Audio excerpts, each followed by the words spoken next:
Hello everyone, praise the Lord. I wish you happy new year. సంవత్సరాలు మనలో నూతనత్వాన్ని తీసుకుని రాలేవు, కానీ యేసుక్రీస్తు ఒక్కరే మనలో నూతనత్వాన్ని తీసుకుని రాగలరు. సంవత్సరాలు మనకి నూతనత్వాన్ని ఆపాదించలేవు.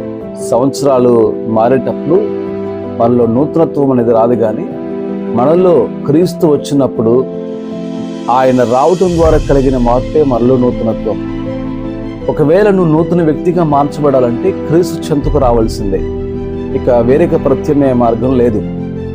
మరి 2025 సంవత్సరంలో మరి ఒక్కసారి నువ్వు గడిపిన నీ జీవితాన్ని జ్ఞాపకం చేసుకోవాలి.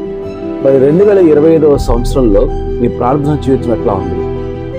మరి ప్రార్థన నీ జీవితంలో మొదటిన లేకపోతే చివరిన? అంటే సంఘటనలు జరిగినప్పుడు మరి మొదటిగానే దేవుని దగ్గర మోకరిస్తావా, లేకపోతే సమస్యల యొక్క చివరి అంతంలో మరి దేవుని దగ్గర మోకరిస్తావా?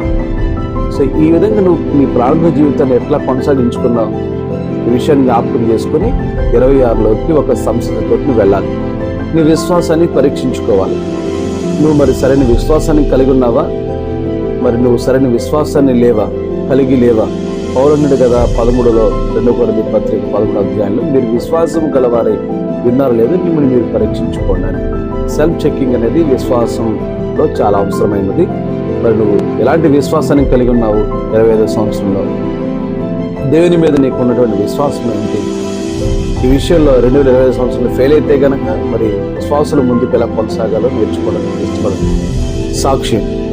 మరి 25లో మనము దేవుని ముందు ప్రజల ముందు ఎలా జీవించామో, మరి మన సాక్ష్యం ఇతరులకి ఆదర్శం పొందలేదు.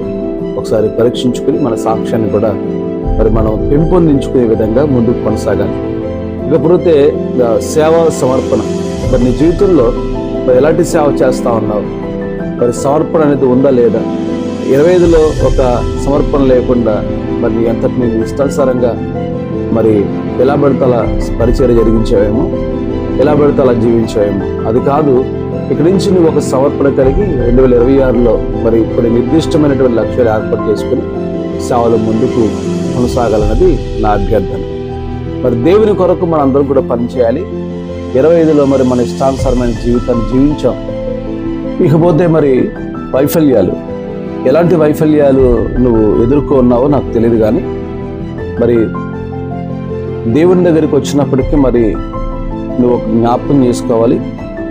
మరి నువ్వు ఎక్కడెక్కడ వైఫల్యం చెందావో, ఎక్కడెక్కడ పడిపోయావో ఒకసారి జ్ఞాపకం చేసుకో. పడిపోయినా తిరిగి లేచావా, లేకపోతే తిరిగి లేవలేదా ఇంకా స్థలంలో నుంచి? ఒకసారి జ్ఞాపకం చేసుకో.